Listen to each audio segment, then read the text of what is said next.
Welcome to the Stories Are Soul Food podcast, presented by Cannonball Books, the kids' fiction imprint of Cannon Press. So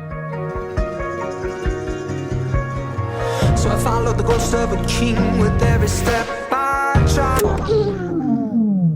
Hold on a minute before I let you get to this wonderful episode of Stories Are Soul Food. I have to tell you something. Some of you all who have been asking for video, well, your desires have been answered because this episode is now streaming on canonplus in video. So if you, for some reason, have wanted to see my face or Nate's face, you now can do that. Or if you've wanted to see how Nate wears his headphones, or I don't know, what clothes he records Stories Are Soul Food in, you can now do that. mycanonplus.com.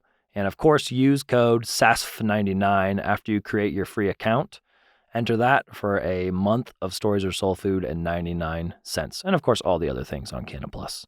All right, I'll get out of your way and let you listen to the episode, because it's a doozy, as they say.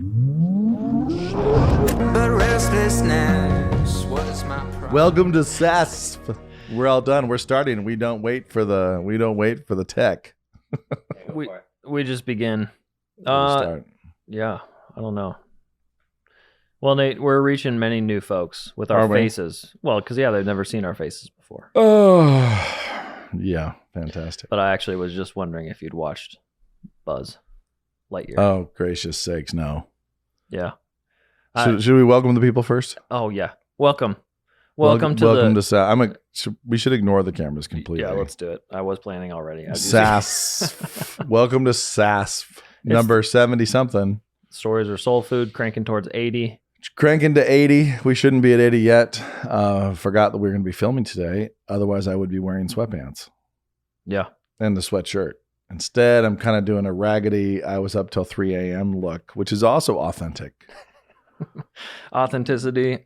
We are all about authenticity and not caring. So you'll note that Nate's got the ear thing up on his head, all the things that you may have heard. This is because I'm a professional. This is how I wear these. It's also because I can't have a headphone over my ear for any length of time without excruciating pain. So basically I'm weak and the ear doesn't work anyway. So why would I go through the pain for literally no benefit other than just for the camera. I will. The only reason why this doesn't help is when I'm on airplanes, I do this. And so I have my Bose headphones exactly like this. And people think it's so that I can talk to them. And they think, oh, that's sweet.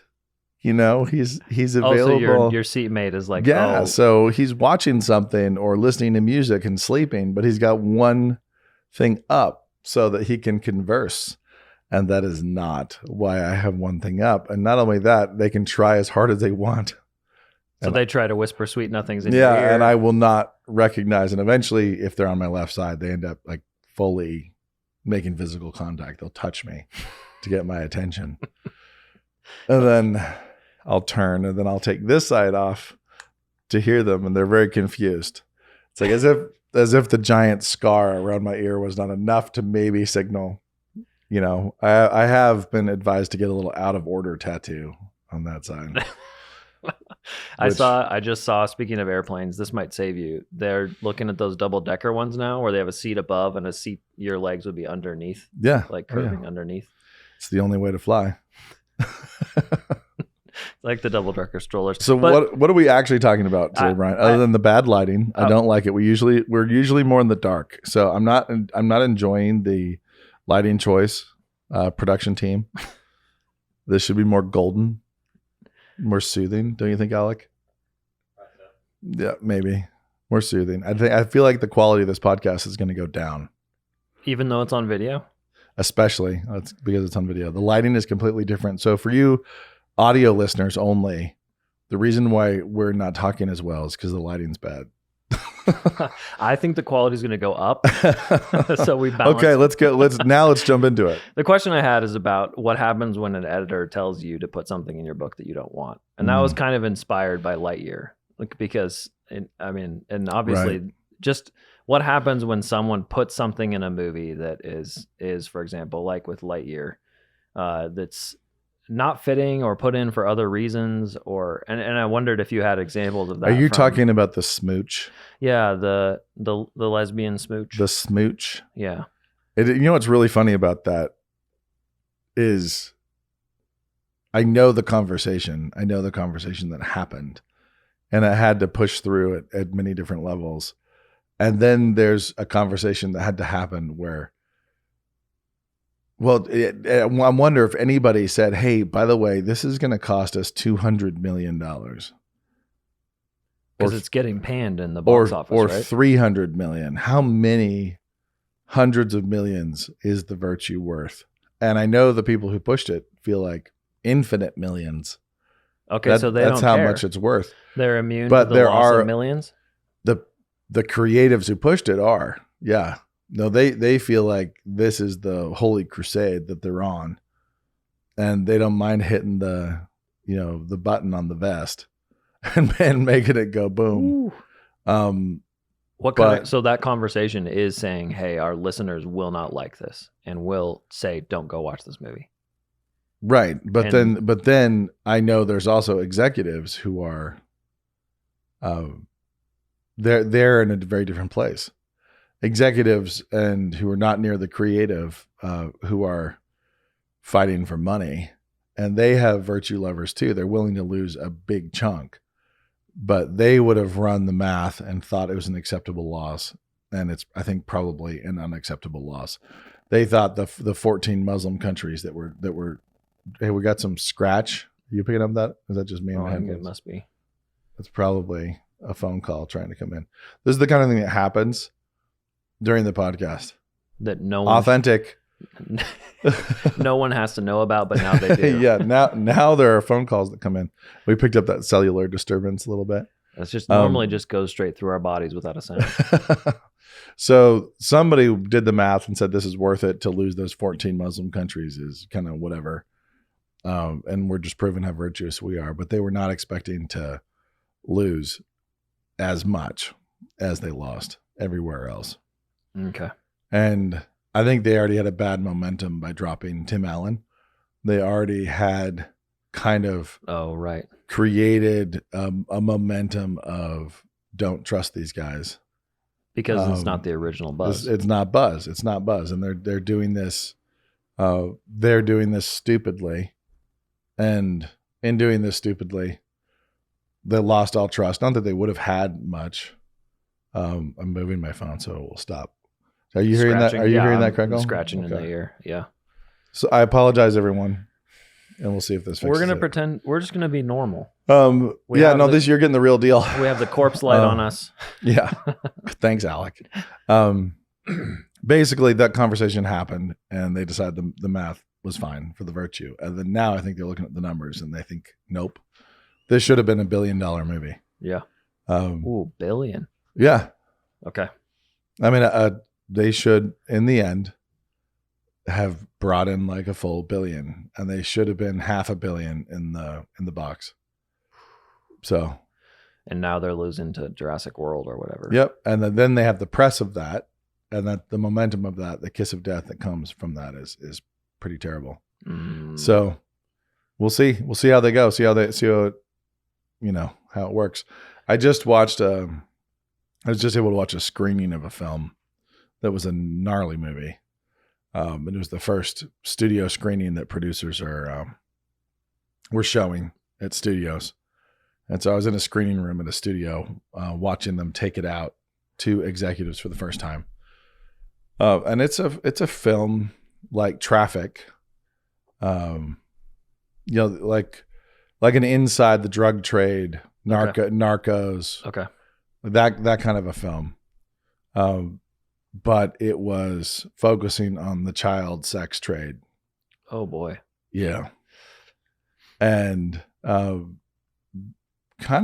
just brilliantly executed in many ways. Beautifully shot. Like directing was incredible. Actor performances were pretty unreal. And the backstory of the film, just to put this out there right now, included, see how on video you can see how Brian tries to turn to swallow, but we all still hear it. Just a little. Yeah. Sorry. Yeah. Yeah. Backstory of the film, they were at a major studio, and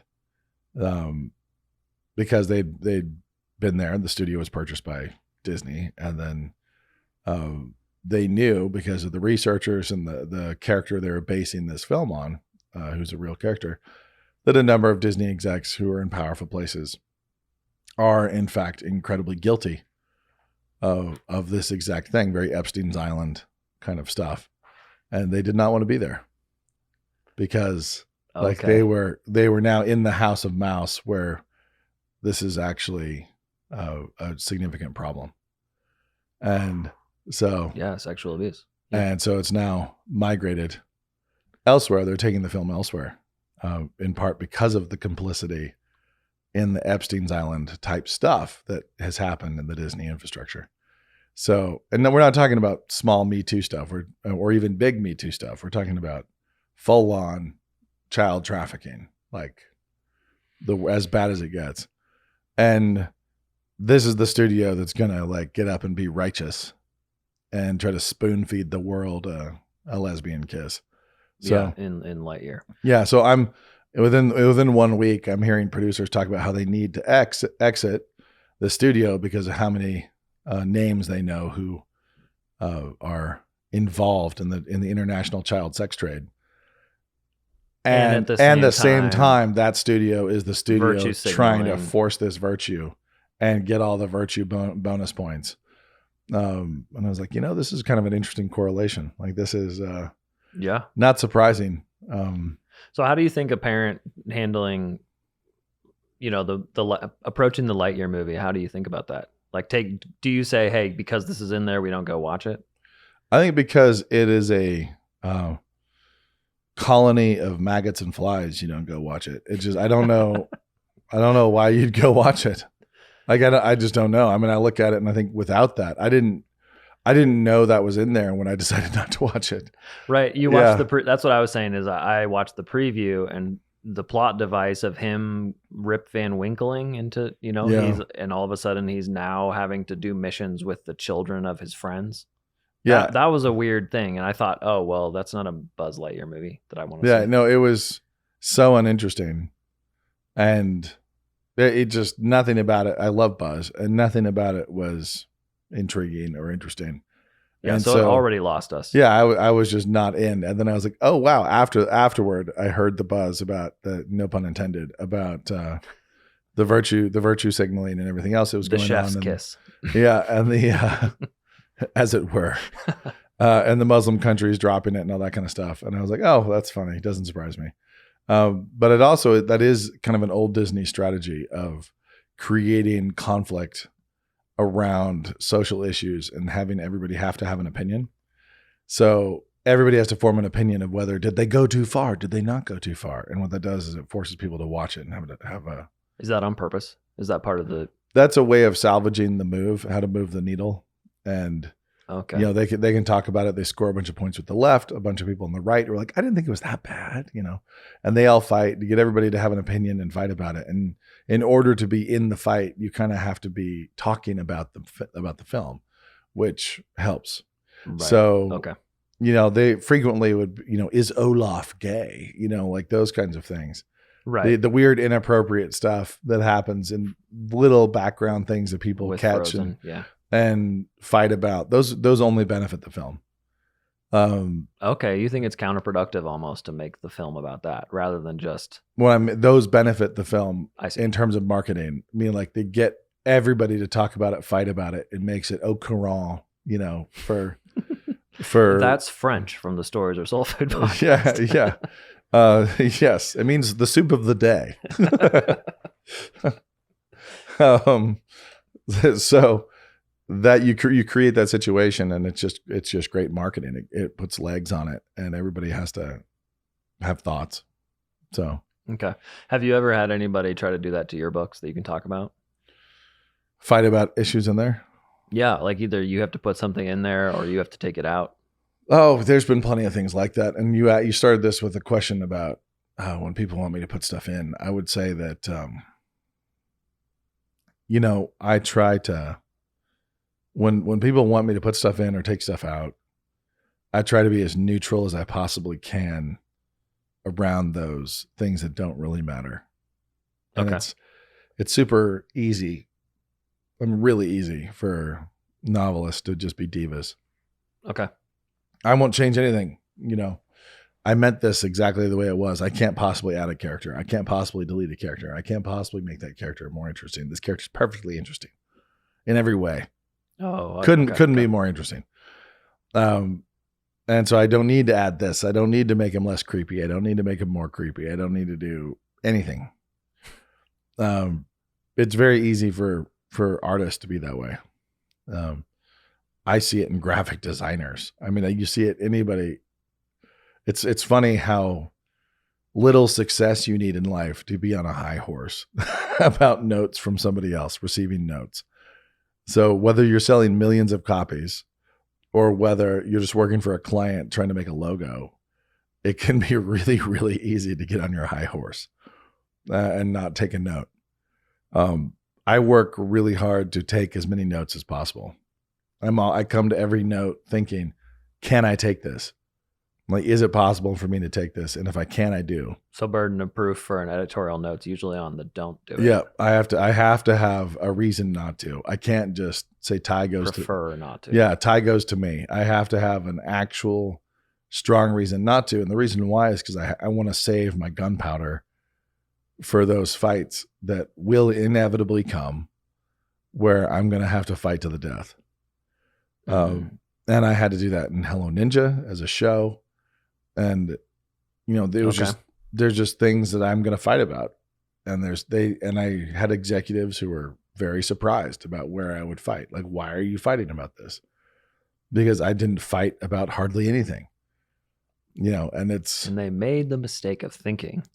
I could say that I didn't fight about hardly anything. That might not be how they remember it. This is me not fighting. Yeah, this is not fighting. This is me and my Pax Romana. This is Nate not having too strong an opinion. Yeah. So, I mean, I was really determined to try to have it be fantastical and wonderful and really fun for kids. And so I did, I can think back and I can think to like 3 places where I was like, I am throwing down. I mean, I am fully throwing down. One was around the rules of story in general and the nature of fantasy. Like, what do you mean? Or can you not? No, I can talk a little bit about this. It's sort of it's the thing where you basically have a writer who waves their hand and says, it's magic. Oh. You know, like, no, magic has rules too. Like, you just can't solve a problem with just magic. It's just magic. You have to, you have to have set it up. There has to have been some kind of rule. It can't just be the power of imagination. And so there's one episode where a writer was trying to solve a problem by saying, well, this whole thing's an imagined world. Like, they're in an imagined conflict, right? So they bowed to the mirror and they went off to this ninja adventure where they have imagined this giant conflict. Why don't they just imagine it away? And okay. Imagine I say the conflict. Yeah. You know, so right at that moment of destruction, just realize we're only playing a game. Like, we can just imagine this away. And it's like, no, that's cheating. And it's like, no, it's about the power of imagination. I was like, no, like I'm throwing down. That's also tough because you don't ever meet challenges in real life that you can imagine away. Right. And I know this is an imaginary game and this is inside the fantasy, but we're going to abide by the rules of the fantasy. They have to solve this problem within the coherent framework of this fantastical world. And they imagined it, and now they're going to solve the problems within the coherent framework of this imagined world. And that just could not be comprehended by a room full of very postmodern writers. I mean, they thought you were being. They thought I was nuts. Okay. And so I just it didn't make any sense to anybody why I was throwing down over, but the power of imagination. Like, no. And so that one was I just had to spend capital on that one. It was like, I convinced no one.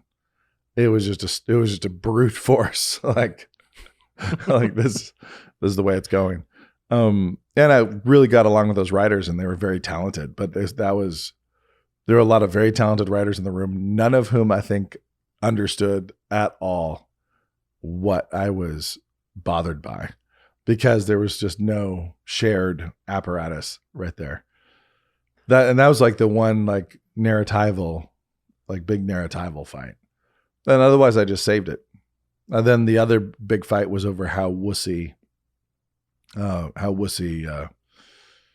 the father figure would be. You know, that one probably made more sense. They were like, well, I guess maybe not, because it is kind of the trope. Yeah. We've talked about it before, how a strong father figure eliminates a bunch of stories. Like when you make him strong, a number of challenges that you're used to allowing a story to start with don't even get off the ground, because the dad would say, let's do this. So the question was, in this case, how strong is mom? And you know, again, I was operating in a different world. So I'm operating in a world where, you know, I was talking to a bunch of very intelligent, very talented, female executives. You know, I'm sitting there talking to them, and they're sharp. They're highly successful. You know, they've gotten where they've gotten because they're good at their jobs. Mm-hmm. They're efficient. They're moms. They're mothers. They're power moms. These are the executive moms. And I'm saying, no, this is not a stay-at-home dad. And this is not a power mom. They loved the show, and they wanted mom to be the breadwinner and dad to be the stay-at-home dad. And I was saying, nope, I'm not going to do that. And I was saying that to people for whom that was their reality, or at least much closer to their reality than it was to mine. And so that was a very delicate and interesting conversation. Yeah. And then there was a bunch of racial representation fights. And those I mostly, I kept basically an attitude of non-intervention. Right. That makes sense. And just kind of watched people devour themselves with complexity. And in that specific situation, the only thing I cared about was budget and timelines. It was like, you know, I really could not care less. I mean, it just didn't matter to me. Right. So how many kids in an episode were of different races was a non-factor. But at what time in the process of production you make a decision to go back into rebuilding characters. Now that matters. That matters because that starts to cost many millions of dollars. And if you want to swipe your credit card and run the meter on going over budget for that, it's fine with me. Because that's not a fight. So I got to be a front seat spectator on some really interesting conversations there, as people kind of tied themselves in knots. And there's a lot of really weird downstream horrible consequences to some of the diversity issues that they're putting in place that they don't see yet. You know, that they're only just starting to experience. And, you know, they didn't, and I remember very strongly telling a Netflix executive that they were creating whites only jobs. Like, you realize that's what you're doing. And you don't know that's what you're doing. You don't think that's what you're doing, but that's what you're doing. Because they're setting up a world where you have to think about the color of the skin of the person in a job. Yep. Right? And so, especially in animation, the timeline of production, when you audition voice talent. So when you actually audition voice talent for a character, is downstream. It's downstream from character design. It's downstream from when executives have signed off on character design. You've actually spent a pretty good chunk of money, like designing characters. You have written scripts. You have you've really gone places. Scripts are written. You're in animatic. You've done boards. You now have characters built. A lot of times you have characters rigged and skinned. I mean, you have functionally, digitally, in terms of animation, 3D animation, you have built puppets. Okay. You've built digital puppets. Those digital I didn't realize puppets, it was that far. those digital puppets are moving around. You know, it's like this. They're physically moving on screen, and you know, then now you're like, okay, now let's voice them. And you would have voice auditions, and people would voice audition, meaning you would get voice tracks. And so people would then read the script, and they'd be reading, and you'd watch, like you could actually like see how they do. Like, here's the character, hear the voice with the character, play the voice track, you know, watch what they're doing, put them in the booth, and, you know, have them try to voice the character. And you, especially the way things work with tax incentives, you know, a lot of these voice tracks are coming in just blind. So you're getting a Dropbox full of voice tracks for a character, and you're going through and listening to the same lines from all these different actors.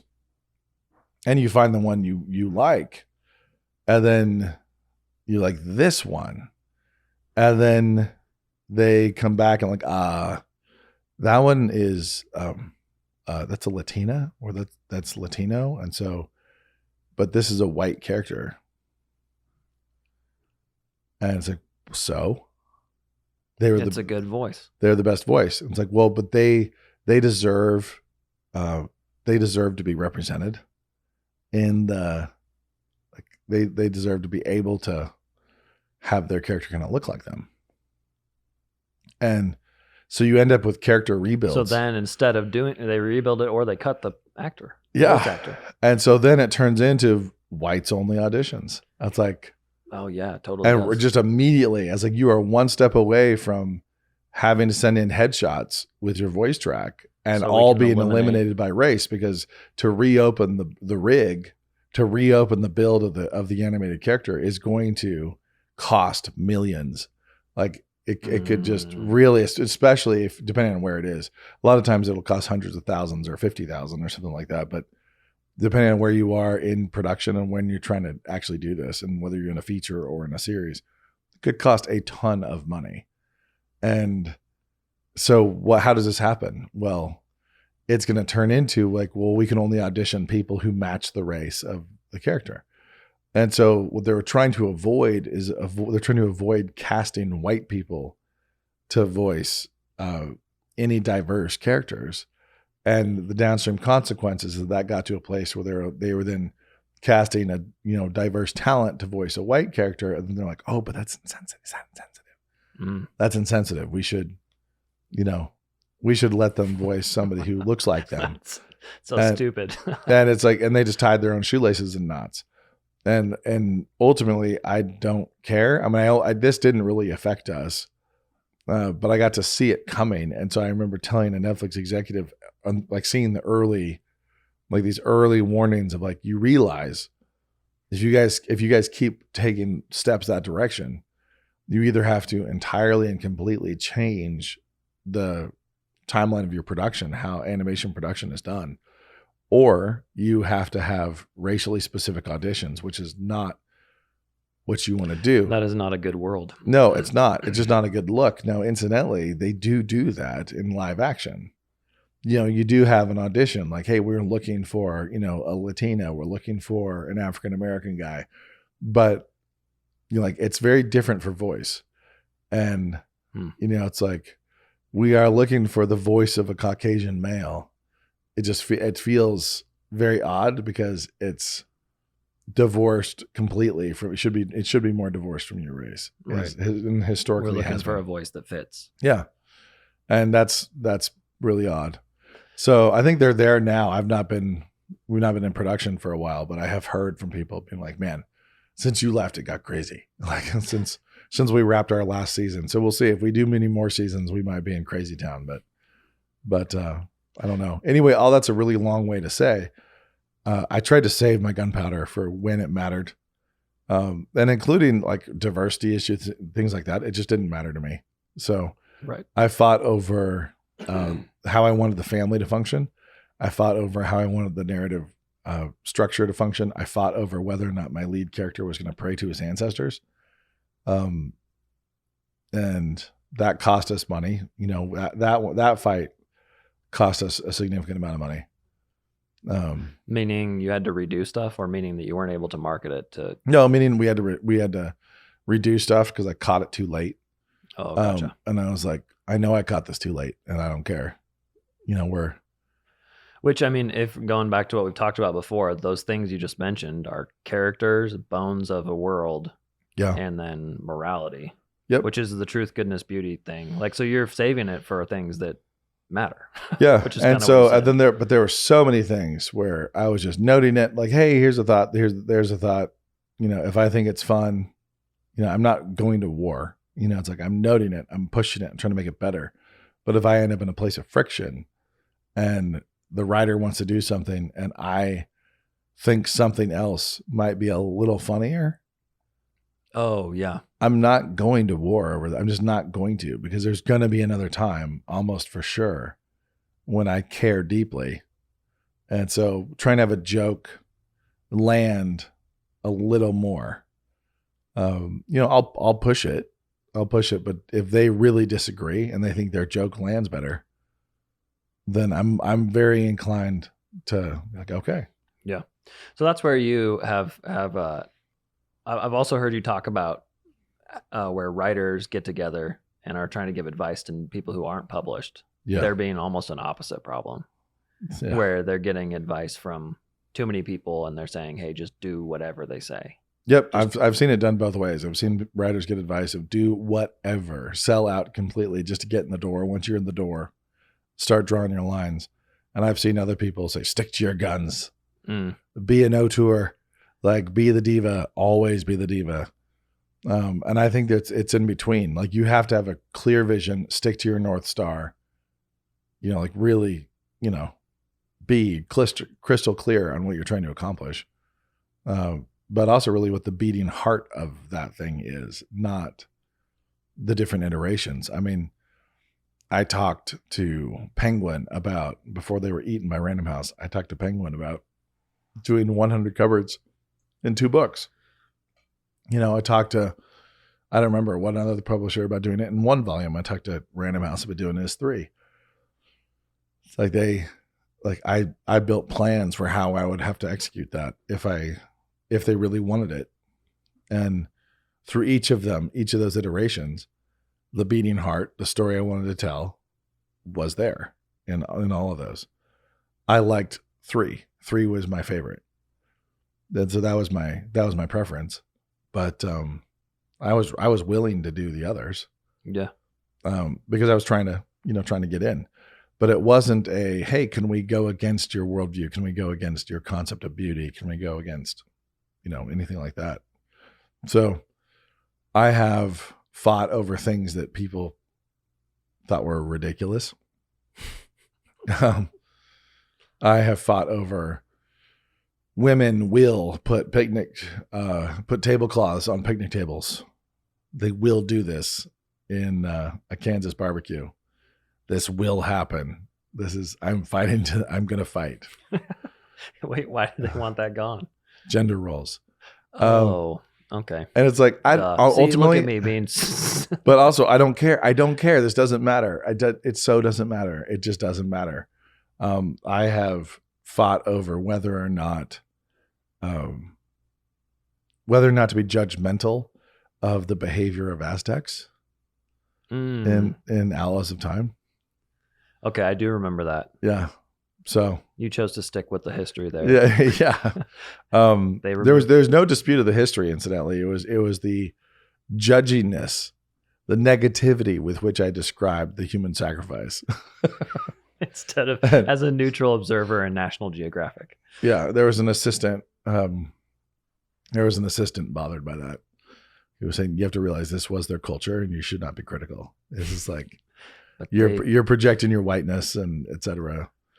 And don't like basically I said something positive about Cortez or something that was not positive. It was something that was not sufficiently negative about Cortez. And I had said things that were clearly negative about the human sacrifice going on amongst the Humans Aztecs. Sacrifice. Yeah. And I remember writing a note back and saying that Cortez and the Aztecs deserved each other. Mm. And that's the balanced take that we're striving Yes. for. And this will stand. Like I'm writing this way. This is not rah Cortez. This is not rah Aztecs. This is not good guys, bad guys. This is two kids bombing into a moment in time that was really significant in the New World. They're crashing into this tipping of the scales of the power dynamics of Central America. And that moment was probably the most significant moment of centuries surrounding it. The moment in Central America. Yeah, when when Montezuma was killed and Cortez fled and Cortez eventually overthrew the Aztec Empire. That power struggle and them arriving at the exact moment when that outburst happened. I was trying to insert these kids into these really violent moments that tipped history. That was one of them. That's what time travel books always do. Yeah, right? Come on. Yeah. Respect the genre. You don't visit a boring time. Yeah. And so saying because we're going here doesn't mean that Cortez is a great guy, and it doesn't mean that the Aztecs were. I'm sure there were some very good people among the Aztecs. Well, actually, I was about to say it doesn't mean the Aztecs were worse than Cortez. I think they were. I think they were. They were worse than Cortez. I'll go on record. Cortez was a bad dude. He was a straight up pirate, but he was. But man, you can have a lot of respect for him. But he was a gnarly guy. But the Aztecs were sacrificing many, many slaves, and Cortez was not conducting human sacrifices. Yeah. So he was bad. Good thing we don't have to actually. We could judge. say that John Newton was not better than the Aztecs. I'd be comfortable with that. Oh yeah. Okay. Must know something about John Newton. Come on, our beloved writer of Amazing Grace. Oh, I see. Yeah. I'm sorry. I was thinking Isaac. Yes, the other Newton. Yeah, I get those modeled as well. Right. The Newtons. Fig Newtons, John Newton. All the Isaacs, all the Newtons. Embarrassing to have. It's more embarrassing to have that happen on camera, I think, than it is just in audio. No, I think I've messed that up before. There's Isaac Watts, John Newton, Isaac Newton, those three guys. Yeah. Yeah. They should be clearer about their identities. Right. But John Newton, yeah, I think he was Aztec levels bad. Right. So, and he knew it. But yeah, it's anyway, so that's all kind of a long-winded discourse on where I fight and when people tell me to put stuff in and whether or not I do. But when an editor says, "Hey, I think your pace is off here. I think you need some tempo, or you need some spacing. You need to breathe. You need to accelerate." I always tend to defer. There are times, and plenty of times, when an editor, especially the guy I was working with a lot, and we were very familiar with each other, he would circle a paragraph and just like delete, and just tell me to delete it. And it would tell me that the paragraph was not working. And so the next draft you'd get back, the paragraph had not been deleted. It had turned into a page and a half. It's like it had gone the opposite direction. It was now fully infleshed and expanded and was doing, it mattered to me. It was not a piece of fat that needed to be trimmed from the beef. It was essential to what I was trying to accomplish. Part of the bones. Yeah. But it actually obviously didn't land. It obviously didn't register. So instead of yelling at him and trying to explain to him, I had to realize very, very quickly, it didn't land. It's on me. That's on me. Yeah. If it didn't register. And so that mattered to me. He said, delete it. And clearly it's not doing its work. It's not pulling its weight. So I either need to delete it and find a different solution, or I'm going to expand this and make it actually do its job. Yeah. As an editor, it seems like you often have like, hey, there's a problem here. My solution may be wrong, but I don't think I'm wrong about the problem. Right. Although occasionally. Yeah, this is an issue. And then the question's to solve. Yeah. So Nice. Well, that's what our topic was for today. that was it. There's nothing else. We talked about Buzz Lightyear. Yeah. How much ground did we cover? I mean, I think we're almost sufficiently at podcast length. I mean, I think we we are. haven't gypped people, I don't think. No, we Are we haven't. allowed to say gyp? No, not if you ask. But if you just say it, everyone assumes it's spelled with a J. So let's talk about the word gypped. And I'll tell a quick story and we'll end on this. Okay. I know I'm aging, and so I can tell the same story again and again now. I don't know what to say to that. Yes. We were my son was young.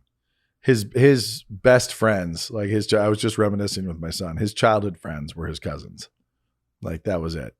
Like so I mean he had classmates who were nice kids, but his friends were his cousins. And there's many hilarious stories that I could tell about that phase of their life. One of which, the funniest, was the creation of a sovereign nation called the Land of Apollo, which he founded with his cousin. Wow. And that consisted of my parents' yard. And they were like, he made it very clear to me, and I remember this conversation. He has an amazing memory, so he has some very vivid early memories. But How old is he? About? he was, man, too young for this kind of stuff. So, I mean, 5-ish, 6-ish? five Yeah. or six. Yeah. And then I remember him very clearly communicating to me in the car, like, just to be clear, this is not a game. This is for real. We're not playing. It's actually its own country. We have laws. We found the document where they drafted 48 laws, this whole system of governance, and he was getting to work on the creation of the language. Wow, that speaks. to Showing Rory's showing an early inclination. It wasn't very much later that he was popping fluency very easily in other languages, but he was working on this.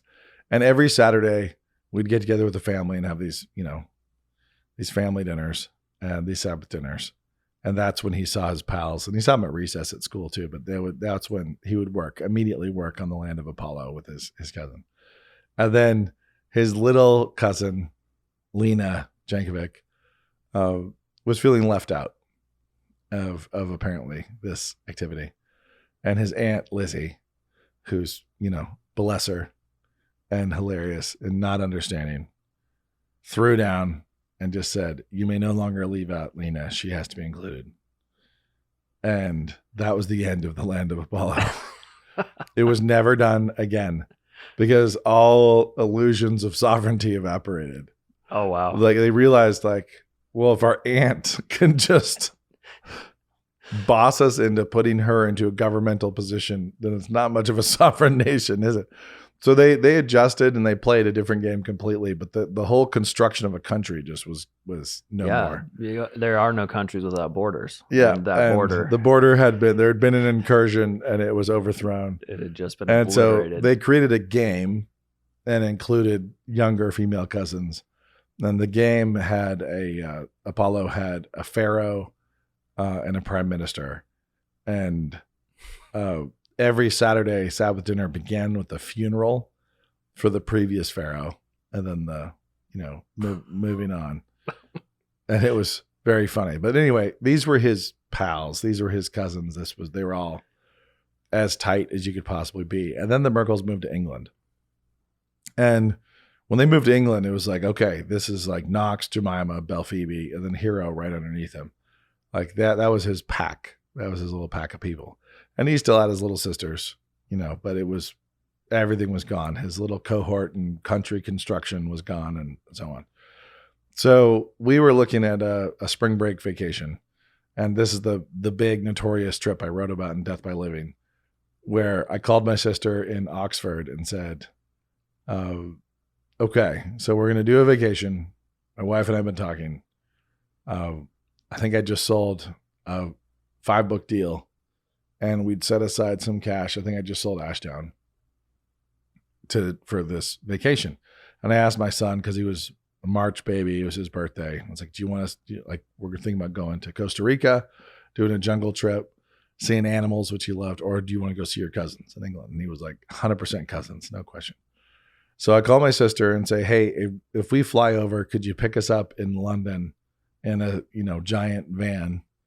And where would you want to see before you guys are done? Because it was their last year in England.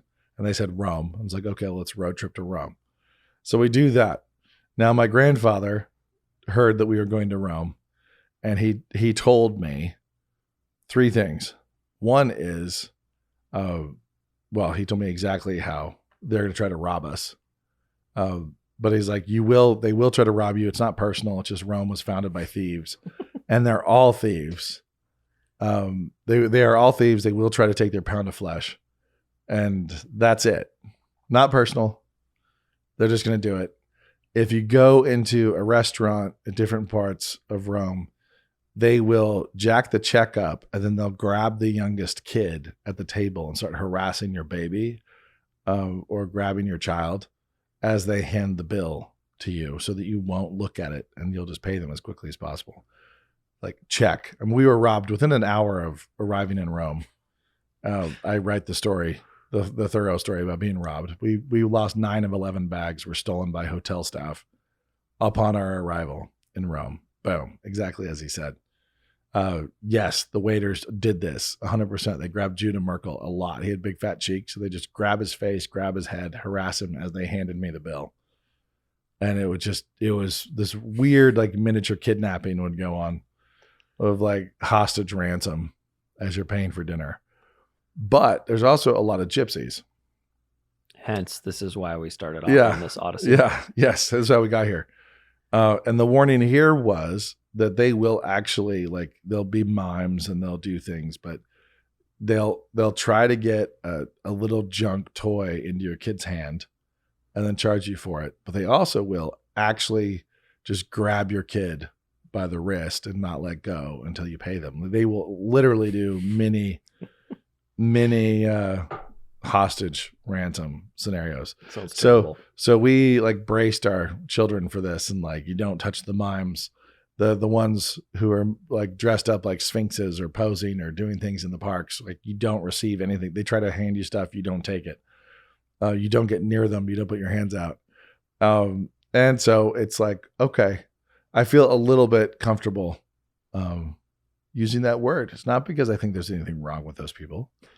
They're no worse or better than the Celts. It's from whom I mostly derive. But I think that phrase, that particular word, I think they've got famous. The gypsies got famous in certain ways. So to say that somebody got gypped, is it a statement of fact? It's a statement of fact. And I mean, it doesn't work to say I got roamed. I got Romaned. But if there was a good word for that, I would use it, because I straight up got roamed. We got roamed real hard. But yeah, and it will forever be an extremely fond memory. And as they say, the sense of smell is the most closely tied sense to memory. And I will always remember the smell of that van as we were exiting Italy, as we're heading back north, and these kids, at the time, these 9 children don't have changes of clothing, and they don't have clean socks, and they don't have we're just on our way back, and we had to buy hand-me-down clothing from other poor tourists who were robbed in Rome, also at flea markets. We're just perpetuating the economy. Yep. But anyway, all this to say, I feel like that's a justified. Thank you, Romulus. And, this one goes out to Romulus and Remus, That's and the Sabine women. Yeah, speaking of thieves. Yeah. On that note, peace out. We'll try to have better lighting next time, because this is annoying. We apologize for the quality of this conversation, and it's entirely due to the mortuary lighting. Cheers.